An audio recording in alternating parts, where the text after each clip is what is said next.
Well, hello, Miami Dolphins fans. Adam Beasley here. The voice you're hearing is me, not Matt Infante. This week, I am joined special guest host David Behrman. He is the Chief Content Officer of Pro Football Network. We are taping this on a Wednesday this week because of the Dolphins' rearranged schedule. And apparently, Infante is too cool for us, right? He is unavailable this week, so we went to the bullpen and we called in. You are righty or a southpaw? Believe it or not, I'm both. I'm ambidextrous, or as Tuasua in the house, as written once in a Seattle paper, amphibious. No, I am ambidextrous, and the funny thing is, we had first basketball practice for my 9-year-old last night. Always done baseball, always done football, never done basketball. When I asked him which lefty or righty, he's a lefty all over the place, golf, baseball, whatever. He started dribbling with both hands. I'm like, yep, that was my problem. Didn't know if I was lefty or right. At the same time? I mean, that's... No, I was alternating back and forth, and like they want to do layup drills. Are you lefty or you righty? He's like, both? Anyhow. All right, well, I am sure the thousands of people tuning in do not want to hear about our personal lives. They want to hear death, destruction, anger, angst, catastrophe, insert adjective here of how the Week 14 game against Tennessee Titans ended. David, I've been covering a team since 2008 on a part-time basis, 2012 on a full-time basis, and that is one of the worst losses I can remember. Just the confluence of crap, what was on the line, clear path to the 1 seed, the opponent, the Titans stink, rookie quarterback, absolutely cooked, the number 1 defense in the National Football League since Week 8. Really bad. What were your initial thoughts? And now that you've had a couple of nights to sleep on it, what are your updated thoughts on what happened? Yeah, I don't think any script writer in America or any prognosticator in America, better or not, could have predicted that that's how that game was going to go from the very first play to the very last play. Nothing really added up. Dolphin offense was absolutely awful. Didn't really score other than 2 short drives. Tennessee didn't play the way they played. There were a lot of injuries. And then the fourth quarter was just epic meltdowns on both sides, to the point where we were discussing in the content chats how we were going to cover the game outside of what you do with covering the Dolphins. And we're like, Tennessee meltdown allows Dolphins to win. Let's talk about Mike Vrabel. Is he on the hot seat? And Titans season's over, yada, yada, yada, to, I don't know, it felt like 45 seconds later, we were saying Dolphins meltdown, Tennessee's, Vrabel saved his job, and Adam will handle all the Dolphin stuff. I'll share you a text I got from my 77-year-old father who was at the game, who's had season tickets for 54 years. He said, this is the worst loss I've ever seen in my Dolphins life. Like, I've never been to a game and seen a worse loss than that. He did not have the fortunate stuff to go with me to the Jacksonville game, 62-7, that ended Marino's career that we'll never talk about ever again. But put that in perspective, 54 years of going to Dolphin games, and that's the worst loss he's ever seen. There might be some recency bias there. Certainly it's a terrible loss. Losing 3 straight to end the Adam Gase era and miss the playoffs, those were some horrendous losses. I think they had a chance in the Philbin era. If they just beat the god-awful Jaguars, they would have gone to the playoffs. At home, they choked away that game, I believe. There are some definitely bad ones, but with what was at stake and how they lost, this has got to be near the top. Certainly, without question, it's the worst loss of the Mike McDaniel era. Sure. And it's not just like, okay, you can blame one thing. I wrote about this morning. You can read it on Pro Football Network. You can put a lot of blame on the shoulders of Kader Kohou. He, in those last 2 drives, was completely lost. I went through it. He had a pick that would have ended the game, glance off his hands. It would have been a tough play. He had to readjust. It was Levis's arm was hit and the ball fluttered, but he could have ended the game right there before and preserved the cover for me, not for nothing. But that was one significant play he missed. On the touchdown, first touchdown, he let DeAndre Hopkins shake free when Levis was getting out of contain. He got picked on the 2-point conversion. And then I think the most egregious was the 36-yard catch and run that some people put on Jalen Ramsey. That was not Ramsey's fault. Ramsey had outside leverage. He forced, obviously, Hopkins back into the inside. He was expecting underneath help. Kohu bit on one of the deeper routes, and the field just completely opened up. So if you're going to play prevent defense, if you're going to play zone defense to preserve a lead and not try to heat up the opposing quarterback, you can't have breakdowns like that. So Kohu, I think, is an easy scapegoat, but he is far from the only one. You just go back and think of all the things that went wrong in that game: the blocked field goal, the botched snap for first and goal, second and goal, whatever it was, down on the goal line. That took, at the very least, 3 points off the board, maybe 7 in a 1-point game. That was decisive. Just a list of things that went sideways, really bad. You can question some of the coaching decisions, the calls that not only Vic made, but the calls that McDaniel made as well. Their goal-to-goal offense, they had 5 drives inside the 5. They got 20 points out of it. That is about as bad as it gets. Not having Tyreek on the field for the beginning of that final drive was a little weird. Mm-hmm. And I don't know if he called a dump off to Achane on that third down play that set up the scramble fourth down that ended in a sack. Just so many different places where you do one thing and the game is completely different. All that crap went against the Dolphins on Monday night, and it made for a really, really bad loss. It did, and you mentioned Carr, and he had a couple of good plays in the first quarter, hitting the quarterback a couple of times. You thought he was going to have a good game. He's an easy scapegoat while how he played in those last 2 drives, but you mentioned the mistakes. It was literally across the board. I remember McDaniel saying something after the game in this presser that you had in your article on PFN that it was a total team loss, across the board. The offense did not have a drive longer than 10 yards that ended in a touchdown.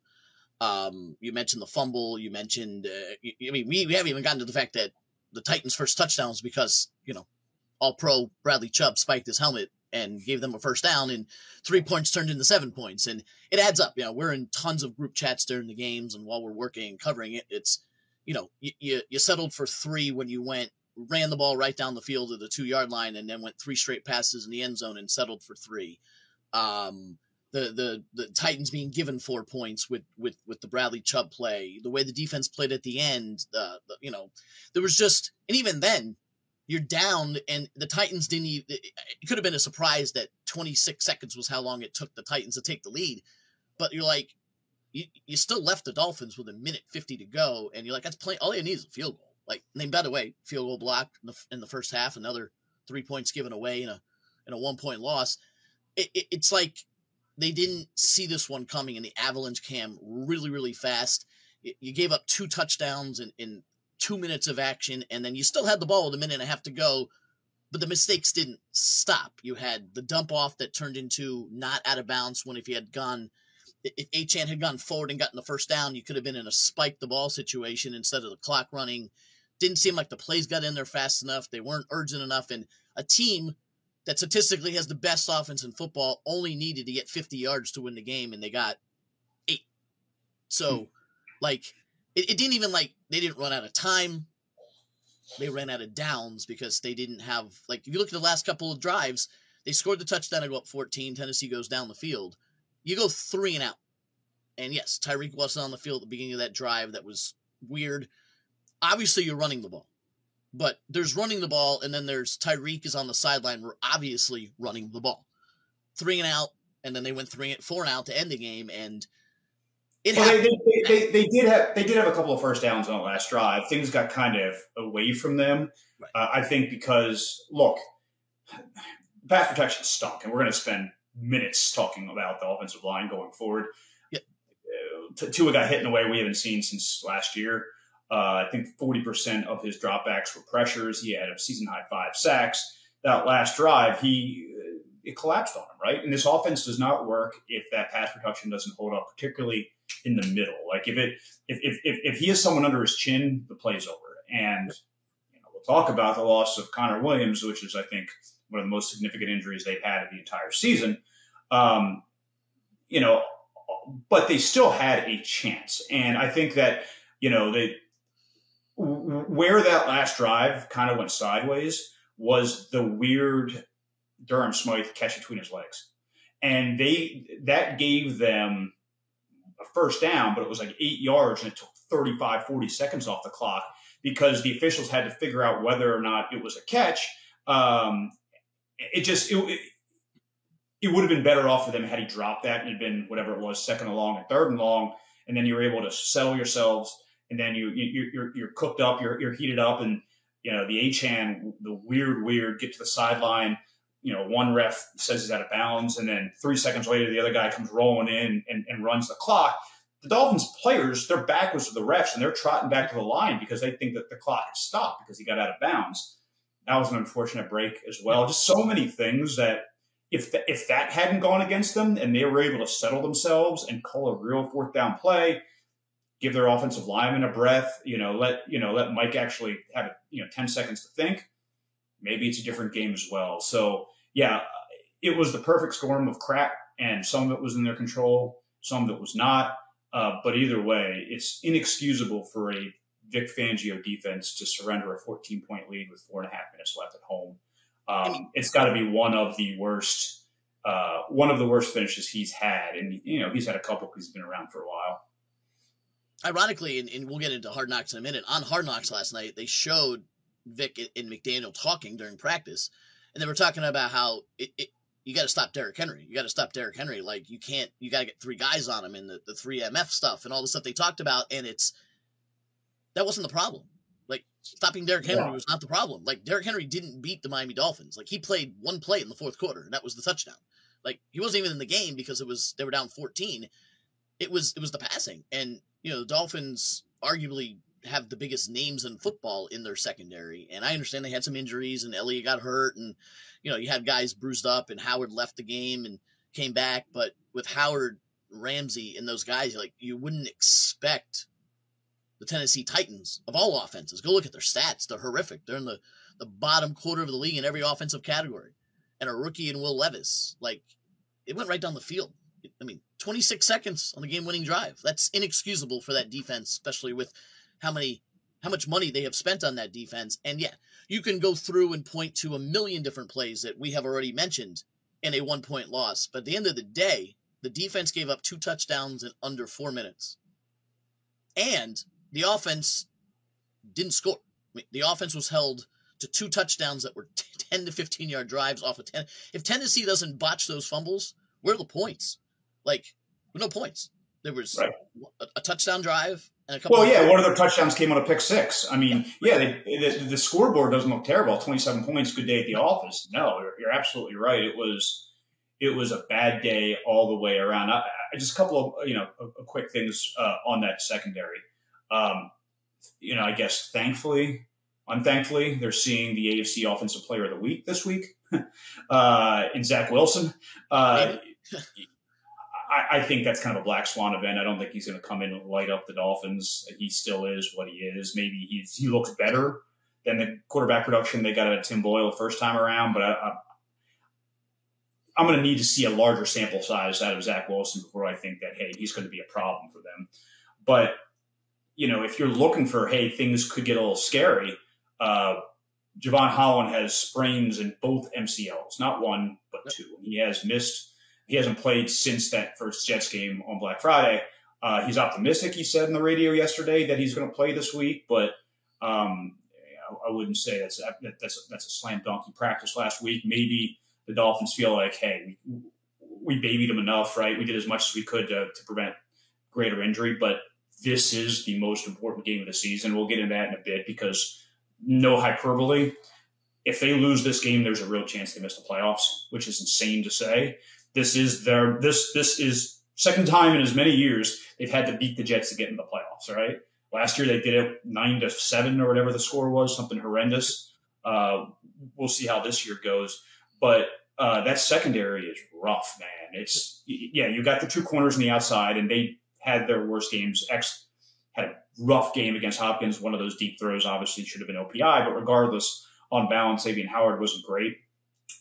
But X and Ramsey weren't the big problems. The big problems were you had Kohou, who was lost. And by the way, Kohou's passer rating against is 127 on the season. That's the 6th worst among any defensive player in the National Football League with 10 or more starts. So he is one of the most victimized down and down out players there is in the league.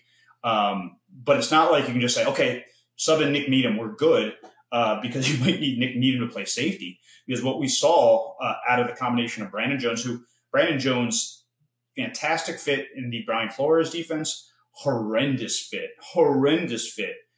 in the Vic Fangio defense. He can't really cover at all, and he plays out of control.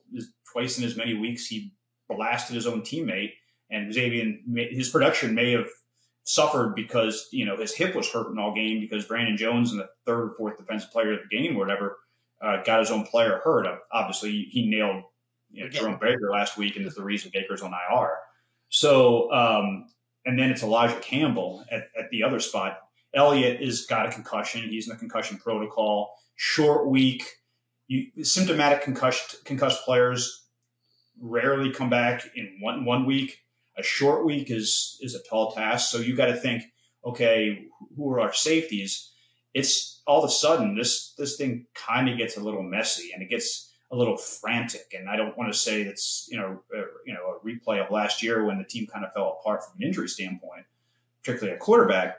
But there are some parallels of how that December went and how this one could go if they don't win on Sunday. Yeah, and McDaniel hit on that 2 weeks ago on Hard Knocks, which was shown again in the preview to last night's. They were 8-3, and then they lost 5 straight games. Let's not let that happen again. And then they went ahead and blew out Washington.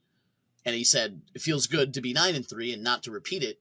And then you lose to Tennessee, and now you have the Jets, and then you have the gauntlet at the end with Dallas, Buffalo, in Baltimore. And it's like you can see it, you don't want to see it. After the Washington win, you figure that was the ghost of last year. But then everybody they had 4 injuries in the first possession of the game. And you're like, what is going on? And I do want to ask you about the injuries, because obviously the Holland one was unfortunate because it came out in the blowout. Like whether he should be in the game or not in the game, you leave that up to the defense and coordinator and how much depth they have. But the game was over at that point when Holland got hurt. Same thing with Phillips, for that matter. One more freak than the other, but that game was still very much in doubt when Phillips got hurt. Yeah, right. But then after that, you're like, all right, maybe we should pull everybody. And then Holland got hurt late. The Dolphins have, you've written about this. Others have written about it. And just get your opinion. Do they seem to be, they fall on the overly cautious side of injuries? Like whether Achane needed to miss 4 or 5 weeks with a sprain, whether Hill could have been back in the game faster when he obviously was cleared and held him out for a little bit. And, ACLs are ACLs for Connor Williams, but are they too cautious? Well, I don't think they were early in the year, but I don't know what it is. I don't know if they've just been insanely unlucky. But they've exhausted all their IR return spots, assuming that Baker is the last, the 8th and final. And their offensive line, they can only count on 1 starter next week, right? I don't know. I don't know if they have to have a closer look at how they prepare their players for the season, how they manage it in season. But it seems like every single year they just fall apart physically at the worst possible time. You go back all the way, and this is 3 coaches ago, but you go back to the Adam Gase year when, Bakari Rambo was in the secondary for that playoff game against the Steelers, and he was on the street, I think, before the Dolphins signed him. Every team deals with injuries, but it's been particularly just crippling for the Dolphins. And we look at that offensive line. They announced Connor Williams this week out for the year with an ACL. Obviously your heart goes out to the guy because he's in a contract year and he held out of the spring in an attempt to avoid this very scenario where he's hurt going into his free agency offseason. On a personal matter, on a personal side, that's terrible to think for that guy. That injury probably cost him money. But on from a team standpoint, I don't think you can replace him. And, I think the offense functions, as crazy as it sounds. The offense functions better when Teron Armstead's off the field than when Connor Williams is off the field. Yep. Because the drop-off from Armstead to Kendall Lamb, it's real. It's not like they're the same player. It's real. But it's nothing compared to how this offense looks with Liam Eichenberg snapping the ball to Tua Tagovailoa. They had a botch snap that cost them at least 3 points in a 1-point game. He has been better at guard, but he's going to be their center. I know they talked about, maybe getting Lester Cotton some reps there or signing somebody. I mean, it's 11 o'clock on a Wednesday. If there's news that comes out later today about them adding a lineman, sorry, this will be dated for you. But regardless, Liam, he's not close to what Connor Williams is, right? I mean, I think that's the fair way to put it. And you saw holdings, botched snaps, sacks allowed. He had probably his worst game of the season. Now, they ran the ball great, by the way. They were able to run the ball very effectively, but their pass pro has just folded like a cheap suit. And that was against a Titans front without Jeffrey Simmons, okay? You get that Dolphins offensive line as currently constituted against the Jets front. I mean, that's not a great matchup for Miami at all. And then, down the stretch, the Cowboys front, the Ravens front, and then the Bills. I know they've had some injuries, but still, they played some pretty good defense against the Chiefs in that game in Week 14.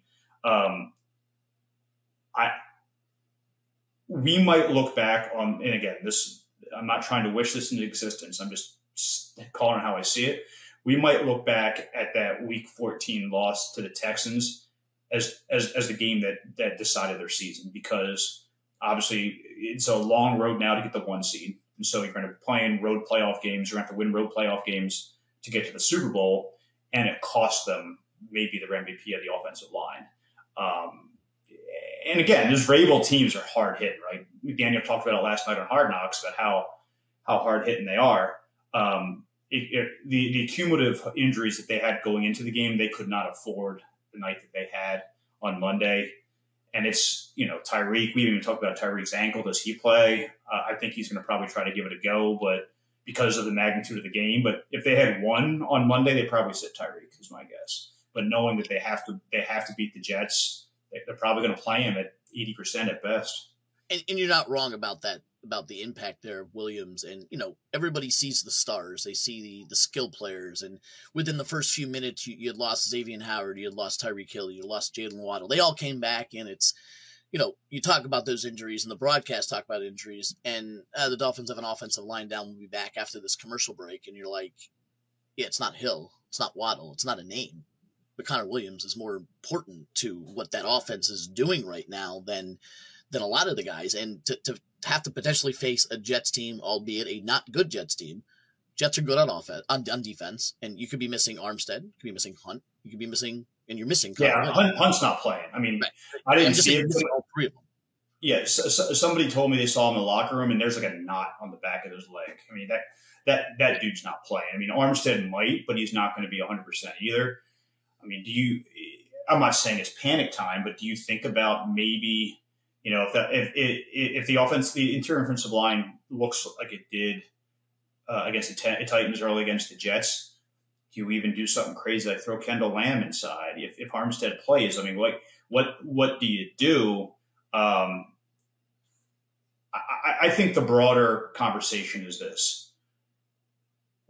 Every team has to deal with some sort of adversity, right? Nothing for any team goes exactly to script.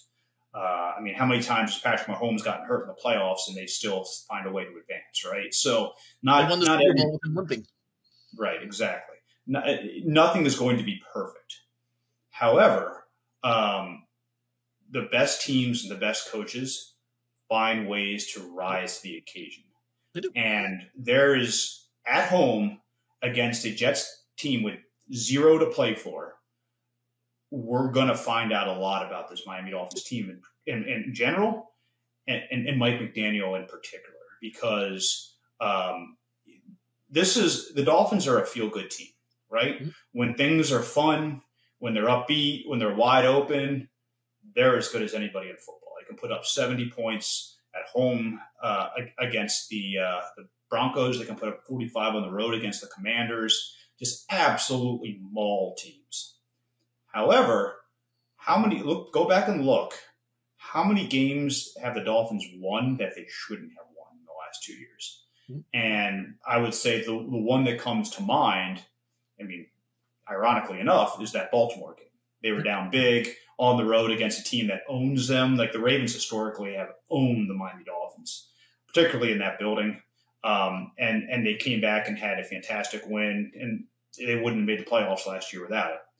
But aside from that, what's McDaniel's signature moment as a coach? And I am not ragging on Mike McDaniel here. I think he has been a breath of fresh air, a much needed change from Brian Flores. I think he's unlocked the best of Tua, and he's a blast to cover. I don't think we know the full story about Mike McDaniel yet.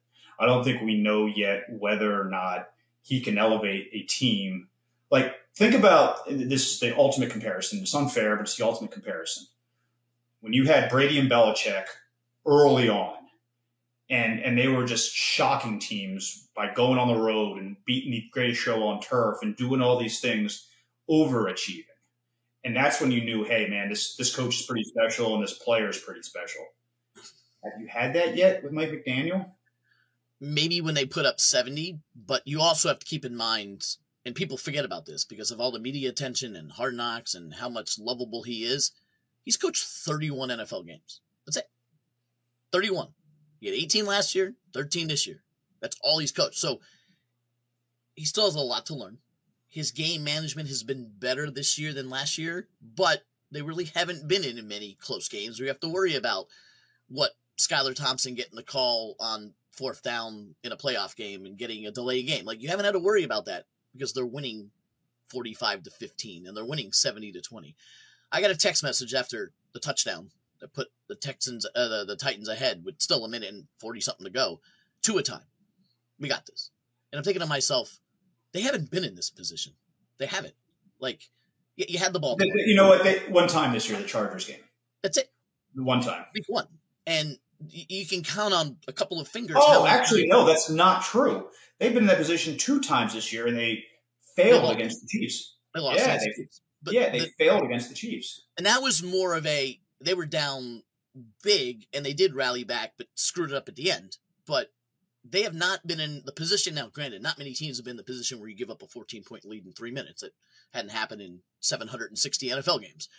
But they have not been in that position where you're like, who do you want? You know, the old comment, who do you want to have the ball with 2 minutes to go? And like, no one says Tua. No one says McDaniel.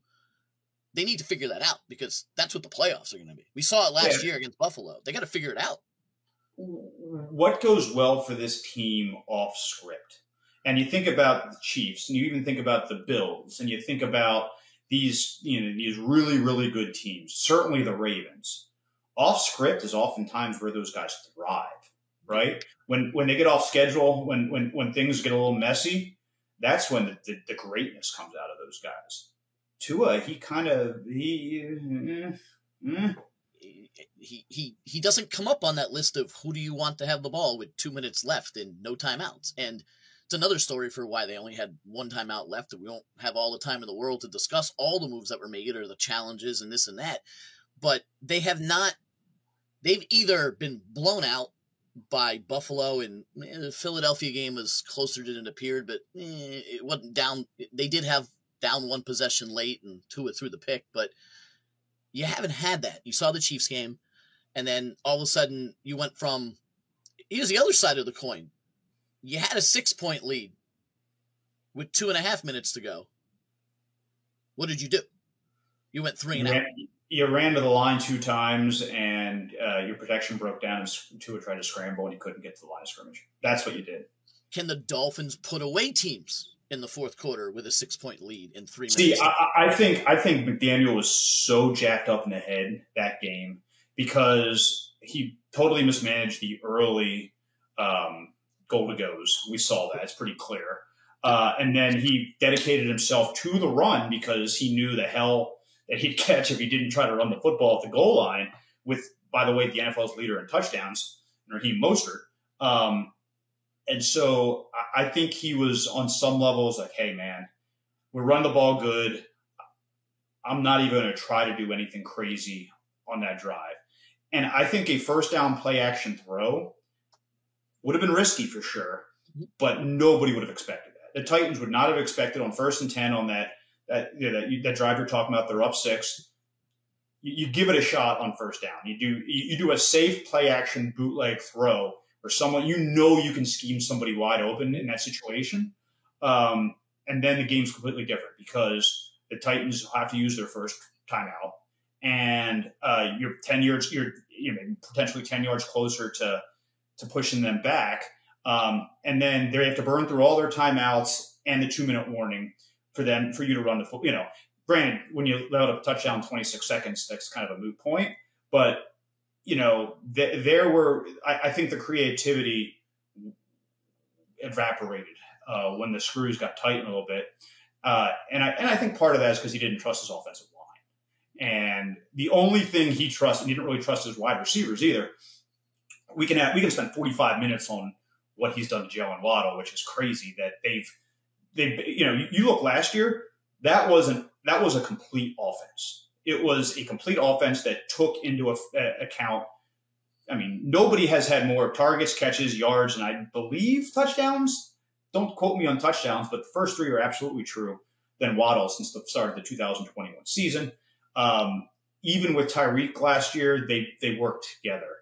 This is the Tyreek show, right? This offense is Tua and Tyreek and Mostert and maybe Achane if he's going. Like that is it for this offense. They become you would call it one-dimensional, but like 2-player dimensional, and you can point. You've got Jalen freaking Waddle on your team, and you could point to 4 possessions that were arguably the 4 most important possessions, and they ended in 3 total points. You had the first drive with everybody getting injured and Williams going down, and then you fumbled the snap. You had the 1st and goal with 3 pass plays that ended in 0 points. And then you had the drive to run out the clock and the drive to try to rally. And you pick those 4 drives combined, you get 3 total points. And those were drives the Dolphins needed to either get a first down or score more than a field goal. And I think McDaniel had it backwards. You have 1st and goal. Teams aren't necessarily focusing totally on the run because you got Hill and you got Waddle and you got guys that can make plays in the end zone. And he throws the ball 3 times against coverage that was designed to stop those guys. Then you need to run out the clock, and Tennessee's going to put 9, 10, 11 guys in the box. Tyreek Hill's on the sideline. Everybody in the world knows you're running the ball. Well, then you're not going to be able to run the ball when you could have ran it at the goal line when they're kind of sitting back. So I think he had it backwards, and if I were to look at the 7,000 text messages I got Monday night, half of them were about McDaniel's play calling. He getting back to my earlier point, this is like he has all the glow up, right? I mean, Hard Knocks is basically a showcase for Mike McDaniel. He's beloved locally. He is beloved by the national media. He is so much fun. There's got to be some stake behind the sizzle, and this is the time, right? This is the time. He told it to his team. He challenged them. It's time to challenge McDaniel, too, and Vic Fangio, for that matter, the highest paid, I'm sure, defensive coordinator in all of football, and you put that on tape. This is crazy to say, but if they have another collapse here, 2024 is a make-or-break year for Mike McDaniel because you've given the guy all the tools in the toolbox, like everything you could ask for. And if you keep coming up short, no matter how many times you make us laugh in a press conference, your results are your results. So, I think that's why the NFL is cyclical. Like 3 days ago, I used a free bet on Mike McDaniel to be coach of the year because the Texans lost with DeMeco Ryans, and everyone's love for coach of the year, Dan Campbell, lost with the Lions again, and so their stock dropped. I'm like, well, the Dolphins went out, they're the 1 seed. McDaniel, you talk about a waste of money or a free bet. Like now we're talking potential hot seat next year, and it's like, well, Mike McDaniel just eliminated himself from the coach of the year balloting, and you could have run that story like you did the RIP to Tua's MVP, like in one game, a game against the Tennessee Titans that like nobody saw coming. It's hard to explain how damaging that loss was, and what the real world implications are is now you've got to steal one against the Dallas Cowboys. Yep. Like if you want to get the 1 seed, you've got to beat the Dallas Cowboys, who by the way are just drilling teams right now. Like they and the Niners are playing better than any team in the National Football League. they're coming here on Christmas Eve. Oh, by the way, after you play one of your biggest rivals in a game that they're going to throw the entire kitchen sink at you. So, we could talk about this all day. A couple of things before we move on to the Jets. You know what this offense really needs, my friend? A tight end. And we saw it coming. We wrote about it all offseason. They were determined to go into the year without Mike Gesicki, who, by the way, he has not had a good year in New England. Let's not kid ourselves. But they thought Durham Smythe would give them enough. Guy's got 20 catches in 13 games. You know who's out there? A guy's caught a lot of touchdown passes.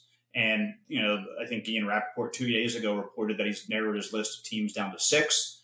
Sounds like the Dolphins may be in the mix. Think about all these things we've talked about, red zone failures, being able to beat an 8 or 9 man front, all these things you're talking about, an over-the-middle tight end would completely revolutionize this offense, assuming McDaniel would use them, which is a different conversation. But having that threat alone would change things up in a huge way. The production you have Zach Ertz, you probably win on Monday night. You probably win because you certainly have better options in the red zone. You have better options on third down. All these things, like third and fourth down, they were 4 of 14 in third and fourth downs combined against the Titans. Yeah, third down is the money time for tight ends, right? You need 6 yards to get you 7. I mean, that to me, beyond needing a center, which is obvious, as apparent as, It does seem odd that all of the in-season moves have been to help the defense so far. And we knew at the trade deadline, the offensive line, Connor Williams was back, but Armstead week to week to week. Hunt was injured. You had your podcast with Infante, that trade deadline one where why won't they go get an offensive lineman? Now you just lost your center. Yeah. You went and go sign Melvin Ingram. In their defense, they did trade for Chase Claypool, and that guy's been nothing for them. I mean, not sure wide receivers where the Dolphins need any help right now. As long as they stay healthy, they have 2 of the best in the league, and I mean, even Cedric Wilson and Berrios had decent games while Hill was off the field. Not the same as Hill, but you gotta get some help. You gotta get tight end Zach Ertz. Like the minute we heard that he was looking to come back, we all thought the same thing. Is there any reason why the Dolphins wouldn't do that? Well, they think he's got nothing left, maybe. I mean, I don't know. If you don't think the guy can help you from just an age standpoint, I understand. But he's better than, Tyler Crofts of the world for sure. Yes, the thing is that he's not going to be a 65, 70 snap guy for you, but he can use you 20, 25, 30 in a way that you don't have. Red zone. Short yardage. If McDaniel's truly not going to run the ball at the goal line, throw a tight end out there. Let him run around back there. So, all right, before we get out of here, how scared are you for this week? More scared now than I was a week ago. You lose Connor Williams against that Jets front. I had started writing the betting column, the picks column for the week, and I left the Dolphins-Jets game blank last night. 1, I was tired, and 2, I said I'd save it for today. I didn't know which way I was going to go. The Dolphins are laying 8.5, 9 points. That's a big number considering how they've looked on offense, man. That's a big number. Like between the Jets defense and now the Dolphins offense, which looks different without Connor Williams and an 80% Tyreek Hill. I mean, the way to go is the under, quite frankly. I don't bet many Dolphins unders, but they didn't exactly blow up against the Jets last time on offense. They didn't go nuts. Tua already had pick 6. Well, what they did really, really well, and I think we're going to see a lot more of it, is they ran the ball. They ran the ball really well against that Jets defense. They did.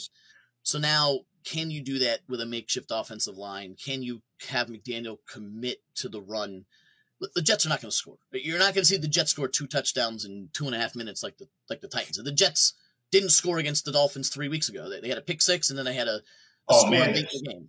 Like they scored late in the game against the third string defense. Reigning AFC Offensive Player of the Week, just a slander on this show. Zach, every squirrel finds a nut. There's a reason why they had to beg Zach Wilson to play potentially. All those rumors out there. Like, we saw what the Dolphins did to the Jets offense 3 weeks ago. Yes, you had Jalen Phillips for half the game. You had Holland for 3/4 of the game. They're a little bit beat up. You don't have Jerome Baker. there's going to be issues, but I mean, the Jets had zero offense until there was 2 minutes to go in that game, and they scored that late touchdown. I just hope the Dolphins can move the ball. And there was we talked about Connor Williams. Look no further than that first drive. The Dolphins went right down the field, 2 ahead all the time in the world. Went right down the field. He gets injured. They stalled. Then they fumbled because they had a different center. They had no offense. Tyreek Hill got hurt. The Dolphin offense did nothing against the Titans outside of that first drive of the game. Nothing. So without the offense, that's a tough one. I still think the Dolphins win because the Jets' offense is that bad. No, I'm not. Keep in mind, AFC reigning player of the week, that team had 0 at halftime. They had 0. They scored 24 points in the second half. Actually, the last quarter and a half, I know because I had the Jets team total under and thought it was Lock City. It was 0-0 with 10 minutes to go in the third quarter. So all due respect to Zach Wilson, that just might be the rest of the AFC was that bad this past week. So congratulations on your banner, your trophy. Yeah, I'm with you. I'm a lot more nervous about this game than I would have been 7 days ago. There's also this, okay? Dolphins played as bad as humanly possible, and they lost by 1 point. They played as bad as humanly possible. And on all sides of the ball. All sides of the ball. The pass rush is going to be better, right? You are not going to, I think where they have 1 sack in that game, you're not going to have that again. The pass rush is going to heat up Zach Wilson in a way that they couldn't get to Will Levis. I think there's a big bounce back game from X and Jalen Ramsey. We'll see what they do with the other 3 DB spots. And I think they're going to, the offense is going to be concerned because of all the points that you laid out. I completely agree. But I just think that they're too good to be worried about making the playoffs in this AFC. They're just too good. Yeah, and I'm not. Yeah, just you're gonna have gut check games, and this is a gut check game for the Dolphins. And I'm betting that they have enough collectively, coaching, talent, home field advantage to get it done. I don't like or think that we would be having or thought that we'd be having this conversation about it, considering a week ago we were outlining all the magical paths they had to the 1 seed, and even you and I talking at 3:30, 3:45 on Sunday when the Ravens are losing and the Jags are losing and the Dolphins have the Titans, 1 seed, and now we're 72 hours later we're talking, can you see that other path? Can you see losing to the Jets? Now you enter panic mode against the Cowboys, Ravens, Bills. Is 9 wins enough? You don't want to think that. The Dolphins also are 4 wins away from the 1 seed in Super Bowl going through Miami. They're still 4 wins away from the 1 seed. I mean, that's the thing. That hasn't changed. If they win 4 games, they're the 1 seed of the AFC. It's just those 4 games are a lot harder to envision now than they were. Right. And we're talking 12, 13, 14 wins, road through Miami. They're the 1 seed. Don't worry about the Ravens comeback. They're not that good. They almost lost to the Rams. Lawrence is injured. Chiefs look like crap. Dolphins are going to win the AFC. And then Monday happened. And it's still there. It is still there. McDaniel said it on Hard Knocks.